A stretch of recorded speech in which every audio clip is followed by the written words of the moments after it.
ராதே கிருஷ்ணா. வணக்கம். உங்கள் சுகியம்மா பேசுகிறேன். சிவபெருமானோட அருளால் 64 திருவிளையாடல்களையும் பார்த்துட்டோம்.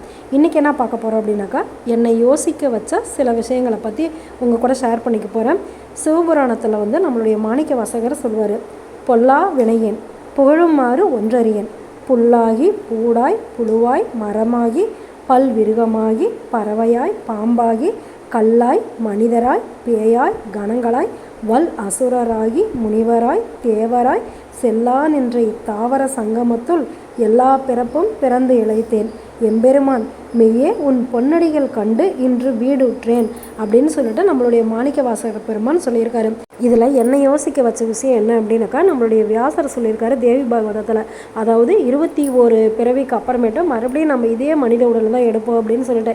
அதனால தான் நம்ம முன்னோர்கள் அந்த காலத்தில் என்ன பண்ணியிருக்காங்க, காக்காவுக்கு சாப்பாடு வை, அமாவாசையான தர்ப்பணம் கூட, மாட்டுக்கு அகத்திக்கீரை கூட அப்படின்னு சொல்லிட்டு நம்மளை பழக்கப்படுத்தி வச்சுருக்காங்க. சப்போஸ் நாம் நம்மளுடைய பாவ வினைகளுக்கு ஏற்ப ஏதோ ஒரு பறவையாவோ விலங்காவோ பிறந்தோம்னா கூட நம்மளுக்கு இல்லங்காமல் சாப்பாடு கிடைக்கும் அப்படிங்கிறதுக்காக தான் நம்மளுடைய முன்னோர்கள் இந்த விஷயங்கள்லாம் ஆரம்பிச்சிருக்காங்க. இதையே நிறையா கோவில்கள்லாம் பாருங்கள், நிறையா ஆடு மாடு நாய் இது எல்லாமே இருக்கும். அந்த நாயெல்லாம் ரொம்ப சொறி பிடிச்ச மாதிரி இருக்கும். ஆனால் அது எங்கே இருக்கும், கடவுளோட காலடிக்கு பக்கத்துலேயே இருக்கும். அதுக்கு அந்த பாக்கியம் கிடச்சிருக்கு. நம்மளை சுற்றி இருக்கிற இந்த விலங்குகளையுமே நம்ம பக்திமயமாக வளர்த்தணும் அப்படின்னாக்கா அவங்களுக்கும் புண்ணியம். நாமளும் நாளைக்கு நாயாக பிறந்தோம்னா கூட நம்ம காதலையும் யாராவது கடவுளோட நாமத்தை சொல்லி நம்மளுக்கு முக்தியை ஏற்படுத்தி கொடுப்பாங்க. நம்ம செய்கிற மிகப்பெரிய தவறு இந்த திருநாய்களை உற்சாகப்படுத்துறது தான். நாய் பைரவரோட உருவம் அப்படின்னு சொல்லிட்டு அதுக்கு பிஸ்கெட்டை வாங்கி போடவும், அதை பார்த்தாவே அப்படியே தெய்வத்தை பார்க்குற மாதிரி பார்க்குறாங்க. நாய் மட்டுமே கடவுள் கிடையாது, எல்லா உயிரினங்களுமே கடவுளுடைய அவதாரம் தான்.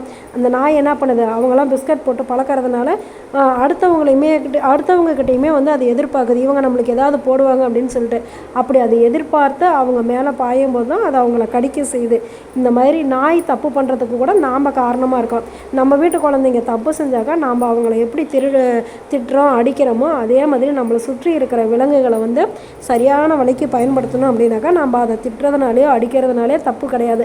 நம்ம அதுக்கு நல்ல பழக்கத்தை தானே கற்றுக் கொடுக்குறோம்.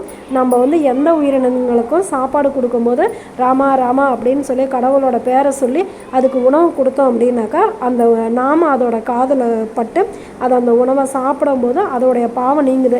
நாளைக்கு நாம் நாயா பறவையாக பிறந்தோம்னா கூட நம்ம காதிலே யாராவது அந்த மந்திரத்தை சொன்னாங்கனாக்கா நம்மளுடைய பாவமும் நீங்கி நம்மளுக்கும் ஒரு நல்ல கதி கிடைக்கும்.